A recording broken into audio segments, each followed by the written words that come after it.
नमो अरिहन्ताणं नमो सिद्धाणं नमो आयर्याणं नमो वज्रायाणं नमो लोये सव्वसाहुणम्।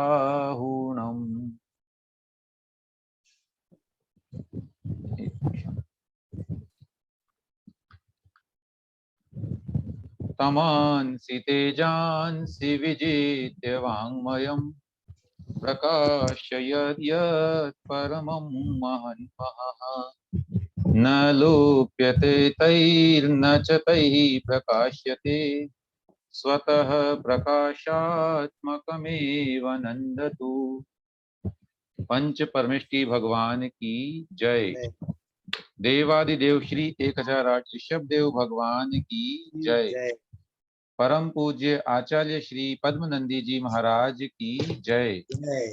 परम पूज्य आचार्य श्री विद्यासागर जी महाराज की जय। द्वादशांग जिनवाणी माता की जय। हाँ, माँ जिनवाणी की स्तुति हम लोग पढ़ रहे हैं श्रुत देवता स्तुति के नाम से, और इसके अंतर्गत विगत कक्षा में हमने 28 क्रमांक तक के पद्यों का स्वाध्याय किया था। आज हम आगे बढ़ते हैं और 29वें पद्य से हम पढ़ेंगे। आप में से कोई उच्चारण करना चाहें तो आप सूचित कर दीजिए। मैं पढ़ती हूँ भैया। हाँ ठीक है।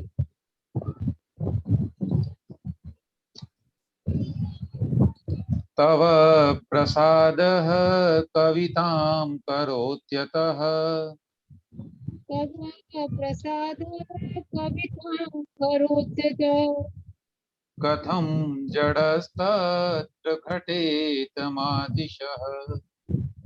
कथं जडस्तत्र घटेत मादृशः। प्रसीद तत्रापि मयि स्वनन्दने प्रसीद तत्र नहीं, ये न आएगा तो आएगा भैया भैया जी। हाँ, ये तत्रापि तः। ठीक है। प्रसीद तत्रापि मयि स्वनन्दने न जातु माता विगुणेऽपि निष्ठुरा। न जातु माता विगुणेऽपि निष्ठुरा। हाँ, बोलते हैं।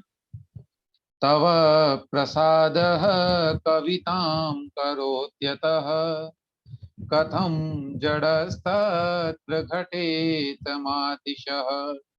प्रसीद तत्रापि मयि स्वनन्दने न जातु माता विगुणेऽपि निष्ठुरा।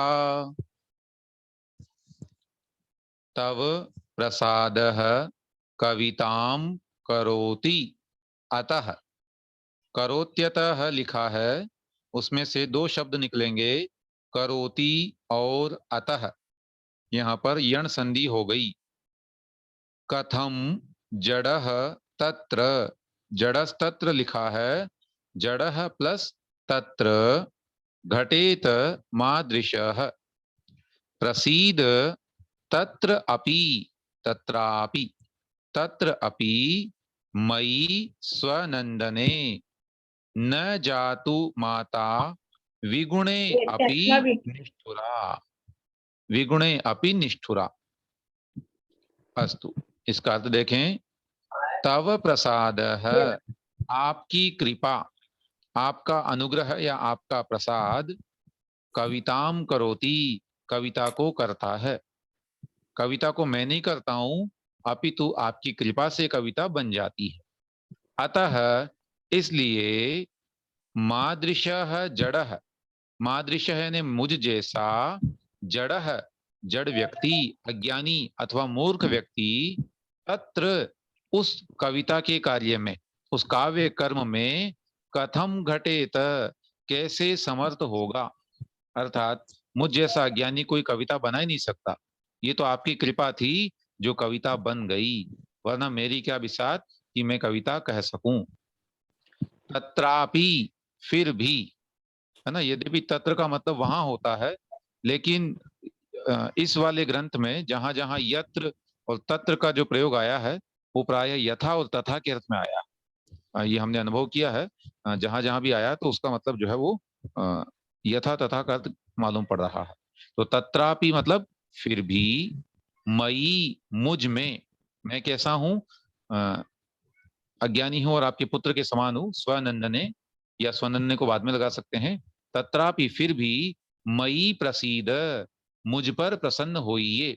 हे माँ जिनवाणी, मैं आपसे प्रार्थना करता हूं कि आप मुझ पर प्रसन्न रहिए। क्यों? तो उत्तर दे रहे हैं कि विगुणे अपि, जो विगुण है अर्थात जो विपरीत गुणों वाला है, ऐसे भी स्वनंदने, अपने पुत्र पर, जातु यानी कभी भी, माता अर्थात जो माँ होती है वह निष्ठुरा न, अर्थात निष्ठुर नहीं होती, कठोर नहीं होती। बेटा कितना भी बिगड़ जाए लेकिन माँ उसके प्रति अत्यंत कठोर नहीं होती है, उस पर वह हमेशा दया ही करती है। ऐसे ही यद्यपि मैंने अनेक दोष किए हैं और इतनी हिम्मत की है कि मैं आपकी स्तुति करने चला था, लेकिन हे माँ, आप तो बहुत ही दयावंत हैं, अतः मुझ पर कृपा कीजिए और मुझे क्षमा कीजिए। देखें भावार्थ में, हे माता, आपका प्रसाद ही कविता का करने वाला है, इसलिए मेरे समान वज्र मूर्ख उस कविता को करने में कैसे चेष्टा कर सकता है। फिर भी कविता करने पर आप मुझ पर प्रसन्न होइए, क्योंकि यदि अपना पुत्र निर्गुणी भी होवे तो माता उसके ऊपर कठोर नहीं बनती। तो कितना अच्छा उदाहरण दिया और कहा कि हे माँ जिनवाणी, मैं आपके पुत्र के समान और आप हमेशा मुझ पर प्रसन्न रहेंगी, ऐसी मेरी उम्मीद है, भावना।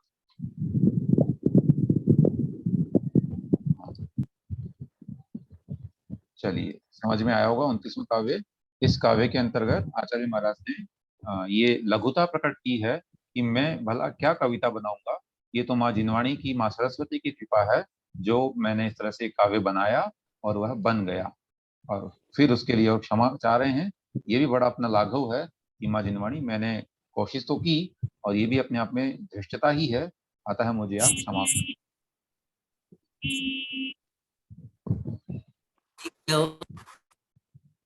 हाँ, कुसुम जैन जी के यहाँ से कुछ कह रहे हैं।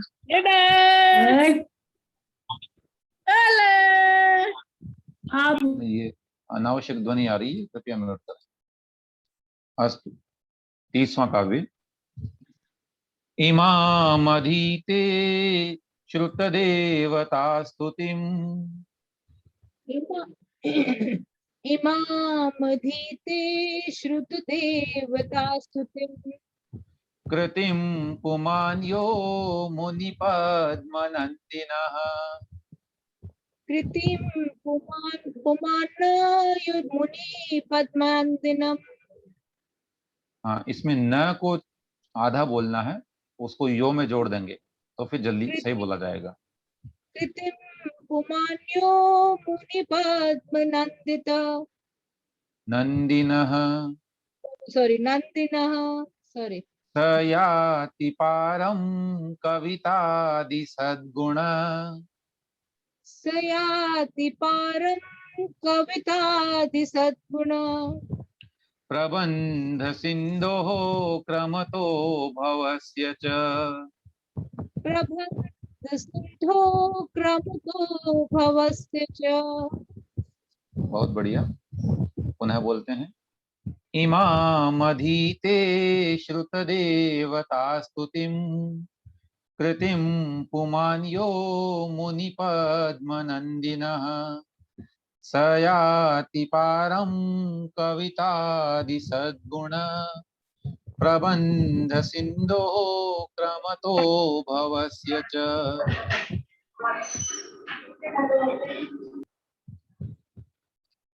इमाम अधीते श्रुत देवता स्तुतिम कृतिम पुमान यह मुनि पद्म नंदिनः सह याति पारम कविता आदि सद्गुण प्रबंध सिंधोः क्रमतः भवस्य च।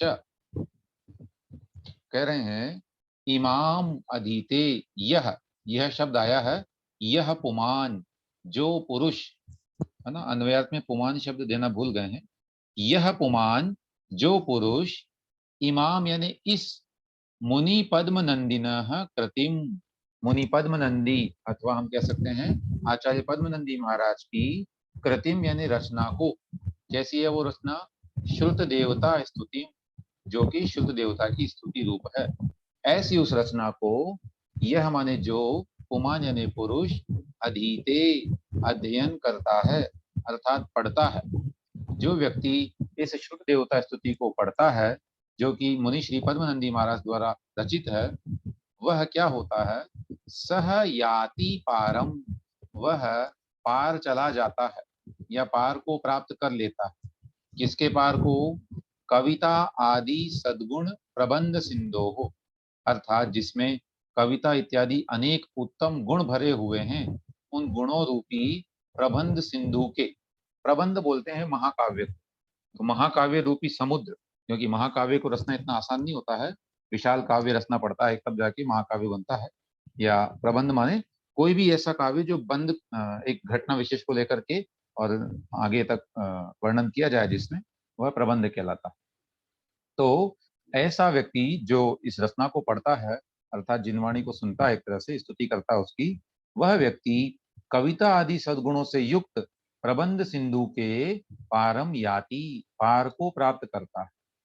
और च माने और, क्रमतः यानी क्रमशः, धीरे धीरे आगे चल करके, भवस्य अर्थात संसार रूपी जो सिंधु है उसके भी पारम याति, पार को प्राप्त कर लेता है। ठीक है, तो पुनः एक बार देखें इसका अर्थ अन्वय से, यह पुमान, जो पुरुष, मुनि पद्म नंदिन है अर्थात आचार्य पद्म नंदी महाराज की, इमाम कृतिम इस रचना को, जो कि श्रुत देवता स्तुतिम, श्रुत देवता रूपी की स्तुति है, उसको अधीते माने पढ़ता है, सह वह व्यक्ति, वह पुरुष, कविता आदि सद्गुण प्रबंध सिंधो हो, कविता आदि श्रेष्ठ गुणों के प्रबंध रूपी समुद्र को, च माने और, क्रमतः क्रम से, भवस्य पारम याति संसार के भी पार को पा लेता है। ऐसी मां जिनवाणी की स्तुति को पढ़ने का प्रभाव है। अतः हम सभी ने स्तुति पढ़ी और आगे भी हम इसे पढ़ेंगे, इन भावनाओं से निश्चित ही हमें संसार से पार मिलेगा। इस प्रकार इस पद्य में इस स्तुति का फल बताया गया है कि ये 30 काव्यों में या 31, अभी एक और आएगा, उन 31 काव्यों में जो स्तुति लिखी गई है, उस स्तुति को जो पढ़ता है ना, पढ़ने का तात्पर्य है आगम के अनुसार स्वाध्याय करता है और उसको अपने जीवन में घटित करने का प्रयास करता है, वह व्यक्ति 2 फायदे बताए। एक तो काव्य करने में समर्थ हो जाएगा, वह स्वयं कवि बन सकता है, और दूसरा संसार से पार भी पा लेगा। ठीक, चलिए आगे पढ़ते हैं। जी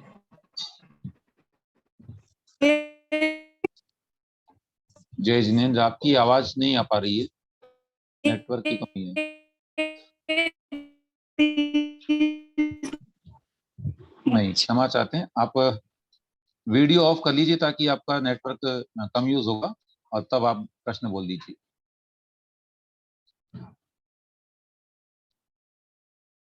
या फिर आप टाइप करके भेज दीजिए क्योंकि आवाज बिल्कुल नहीं आ रही। भैया जी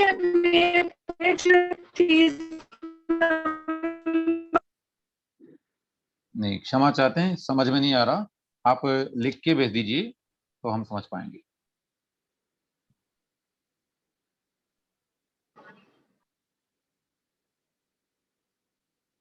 चलिए अगला काव्य पढ़ते हैं तब तक। यहाँ पर छंद बदल गया है 31वें काव्य में, और छंद का नाम है शार्दूल विकीर्णम। जैसे हम मंगलाष्टक पढ़ते हैं वैसे इसको पढ़ेंगे। कुंठास्तेऽपि बृहस्पति प्रभृतयो,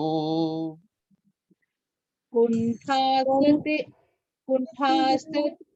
बृहस्पति प्रभृतियो यस्मिन् भवन्ति ध्रुवम्, यस्मिन् भवन्ति ध्रुवम् तस्मिन् देवी तव स्तुति व्यतिकरे तस्मिन् देवि तव स्तुति व्यतिकरे मन्दानराः केवयम् मन्दानरा के वयम् तद्वाक्चापलमेतदश्रुतवता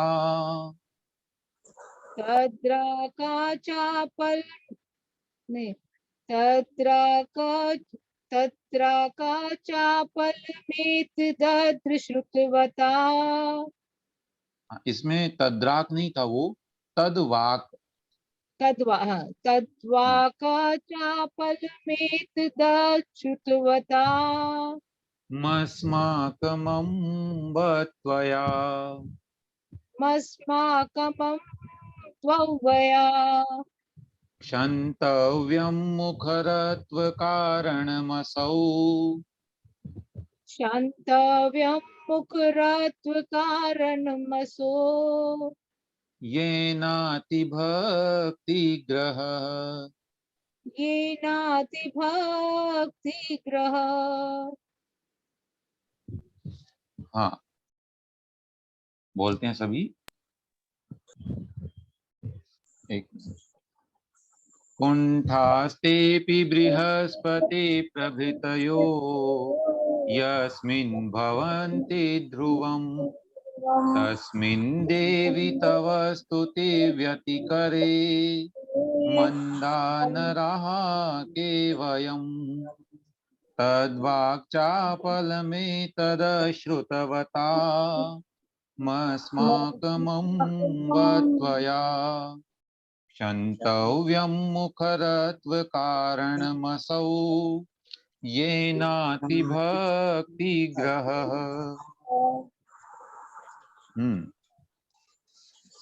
जिज्ञासा आई है, भैया जी मूलम जो लिखा रहता है ऊपर, इसका क्या मतलब है? मूलम का मतलब है मूल काव्य। जो आचार्य पद्मनंदी महाराज ने लिखा था, वो मूल जो है उसको हम मूलम लिखते हैं यहाँ पर। ठीक है, फिर उसके बाद हम इसका संधि विच्छेद आपके सामने पेश करते हैं इसमें स्क्रीन पर। वो पदच्छेद के नाम से, मतलब अलग अलग पद माने शब्द कौन कौन से हैं, क्योंकि इसमें संधियां हुई रहती है तो हमें मालूम नहीं पड़ता कि यहाँ शब्द कौन से हैं और उससे अर्थ निकालेंगे। तो इसलिए हम आपको पहले यहाँ पदच्छेद करके बताते हैं, फिर हम बताते हैं अन्वयार्थ माने सीक्वेंस से उन शब्दों को जमा करके और उसका अर्थ, और तब फिर जो है अंत में भावार्थ आपको बताया। निवेदन आया, तीसरी लाइन को उच्चारण फिर से बोलता हूं मैं। तद्वाक्चापलमेतदश्रुतवता मस्माकमम्ब त्वया। है ना, तद्वाक में क को पूरा नहीं पढ़ना है, आधा है वो, इसलिए तद्वाक्चापल ऐसा। चलिए, कुंठाः ते अपि, कुंठास्ते भी लिखा है, कुंठाः प्लस ते प्लस अपि बृहस्पति प्रभृतयः यस्मिन् भवन्ति ध्रुवम् तस्मिन् देवी तव स्तुति व्यतिकरे मंदाः नराः के वयम्। आगे तत् वाक, ये तद्वाक लिखा था, तत् प्लस वाक चापलम एतत् अश्रुतवताम् अस्माकम् अम्ब त्वया क्षन्तव्यं मुखरत्व कारणम् असौ येन अतिभक्ति संग्रह। अर्थात हे माँ जिनवाणी, देवी शब्द आया यहाँ पर, हे देवी, ते बृहस्पति प्रभृतयः, वो बृहस्पति, बृहस्पति बोलते हैं देवताओं के गुरु को, है ना। जैन आगम में तो ऐसे देवताओं के गुरु का कोई पद नहीं है, क्योंकि सभी देव अवधि ज्ञानी होते हैं, लेकिन अन्य लोक मान्यताओं में देवताओं के गुरु माने जाते हैं जिनको बृहस्पति कहा जाता है। तो उसी का उपमान देते हुए कह रहे हैं कि ते बृहस्पति प्रभृतयः अपि, वे बृहस्पति अर्थात देवों के गुरु भी, इत्यादि बड़े बड़े विद्वान भी, यस्मिन जिस कार्य में, ध्रुवम निश्चित रूप से, कुंठाः भवन्ति कुंठ हो जाते हैं, अर्थात मंद बुद्धि हो जाते हैं, माने असक्षम होते हैं, तस्मिन उस कार्य में। कैसा है वो कार्य? तव स्तुति व्यतिकरे, आपकी स्तुति का जो व्यतिकर है, व्यतिकर माने समूह, बड़ा विशाल कार्य, तो आपकी स्तुति रूप बड़े विशाल कार्य में वयम, हम जैसे, मंदाहा नराहा, अज्ञानी पुरुष, मूर्ख पुरुष के यानी कौन होते हैं, जिस काम को बड़े बड़े योगी अथवा विद्वान पुरुष भी नहीं कर पाए, ऐसी आपकी स्तुति रूप बड़े कार्य को हम जैसे अज्ञानी क्या कर पाएंगे। तत् यानी वह, अभी तो वो जो स्तुति हमने की है वह स्तुति रूप कार्य वाक चापलम, अर्थात वाणी की चपलता ही है। ये तो हमारी वाणी बड़ी चंचल है, कुछ ना कुछ बोलती रहती है, इसलिए हमने कुछ कह दिया, अन्यथा हम नहीं कह सकते। और कैसे हैं, अश्रुतवताम अस्माकम, अश्रुत माने जिसके पास में श्रुत नहीं है, अर्थात ज्ञान नहीं, तो अज्ञानी रूपी हम जैसे लोगों का वह तो वाणी की चंचलता ही है। अम्ब, हे माँ, अम्बा बोलते हैं माँ को, तो अम्ब हे माँ, त्वया यानी तुम्हारे द्वारा, एतत् क्षंतव्यम, वह चंचलपना क्षमा करने योग्य है। हम तो बोल देते हैं कुछ भी, जैसे बालक होता है वह कुछ भी कह देता है बड़ों से, लेकिन बड़े उसका बुरा नहीं मानते। ऐसे ही है माँ जिनवाणी, हमने आपके विषय में स्तुति की, तो आप इसको अन्यथा न लेना, अभी तो हमने क्षमा कर दी। और आगे कह रहे हैं, ये न माने क्योंकि, असौ वह अतिभक्ति संग्रह है, आपके प्रति जो अत्यंत भक्ति का ग्रह है, ग्रह माने एक तरह से मोह या पाश या बंधन है ना, जो मुझे बिल्कुल मजबूर कर रहा है, एक तरह से वह पकड़ रहा है मुझे बोलने के लिए, वही मुखरत्व कारणम, इस मुखरता का कारण है, माने वाचालता का कारण है ना। मैं आपकी भक्ति में इतना भाव विभोर हो गया हूँ कि कुछ कह बैठा हूँ, अन्यथा मैं कौन होता हूँ कहने वाला, अतः मुझे क्षमा करना।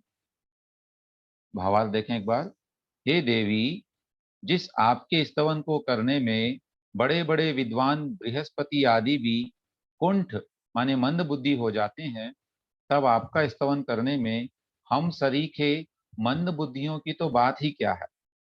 ये स्तवन हम अज्ञानियों की वाणी की चंचलता ही है, इसलिए हे माता, हमारी वाचालता आपके द्वारा क्षमा करने योग्य है, क्योंकि वह आप में अत्यंत भक्ति होने के कारण होती है ना। भक्ति से जब मनुष्य भाव विभोर होता है तो अपने आप ही स्तुति करना शुरू कर देता है। ठीक है, इस प्रकार आचार्य पद्मनंदी महाराज द्वारा विरचित श्रुत देवता स्तुति नामक यह अधिकार अथवा यह ग्रंथ संपन्न होता है। इसका नाम देखो, इन्होंने एक और लिखा है, इति सरस्वती स्तवनम, माने संस्कृत टीकाकार ने जो है इसका नाम सरस्वती स्तवन किया है, तो कहा है कि ये सरस्वती का स्तवन संपन्न हुआ। अस्तु।